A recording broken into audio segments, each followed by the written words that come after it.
So good morning everybody, it's day 13 now.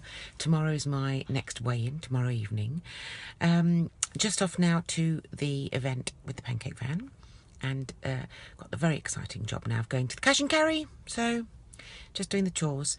I've had my smoothie, and I had a quick text exchange with Tracy, and she recommended that I make a smoothie up as well that I've got with me in my flask. And that's all ready for later on in case, hopefully, we get bombed out and busy again. And then it means I can sip my smoothie and I won't get hungry. So she's worried that I might hit a wall. And so that's there as a sort of precautionary thing in place. Anyway, got my salad as well. Chicken salad again today with some roasted vegetables. Very nice. And I am off now to Penshurst, so I'll check in with you later on, and had a few thoughts around advice that older people would give me.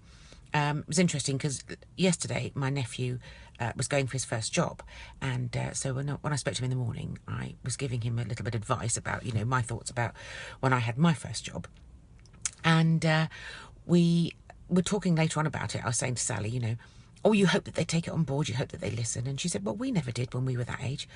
Why would they listen now? Why would they, they probably just think, shut up, Aunt George, you're just, just a gas bag, literally, with the inulin, literally a gas bag at the moment. And then I thought, well, if older people were talking to me, would I take their advice? And sometimes I do, sometimes I don't. But I'm thinking older people, older big people, possibly would say to me, lose a bit of weight because you won't need a hip replacement then. Or lose a bit of weight because you won't need to have ankle replacement. Or lose a bit of weight because you won't have a heart attack. Or heart disease. Or a stroke. So, when we moan about our kids not listening to us and thinking we're just going, yeah. Am I doing the same with the older generation? When you see it all the time on television, don't you? You see it for, giving up smoking, giving up drinking, exercising more, eating less, looking after your heart. And we all watch the adverts and go, yeah, and then just carry on exactly the blooming same. So I'm doing to that generation what the kids are doing to me when I say, ooh, work hard at school, be polite, smile, shake hands, get eye contact, all that sort of thing. I'm doing exactly the same if I ignore these older people. And I'm sure that if you went to a graveyard and could speak to the dead, they'd all say, your health is the most important thing. Everything else really is secondary, isn't it? Everything else is secondary. If you've not got your health, then you're stymied.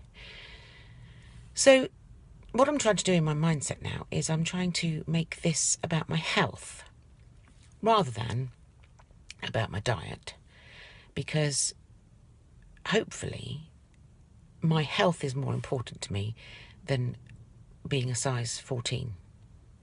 And actually it is.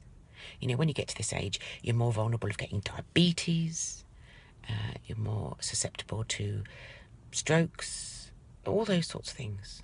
And actually, I feel better on the outside already. So goodness knows what's happening on the inside. Hopefully that's all looking good and better already just in these 13 days. So I will see you later. Wish me luck. Yesterday wasn't as challenging as I thought. I was worried about these 3 days, but no, I was very pleased with yesterday. And I woke up this morning at 4 o'clock and hadn't had a wink of sleep since. So either I've got loads of energy or I've just developed an awful insomnia problem. Anyway, I'll see you later. Have a lovely day.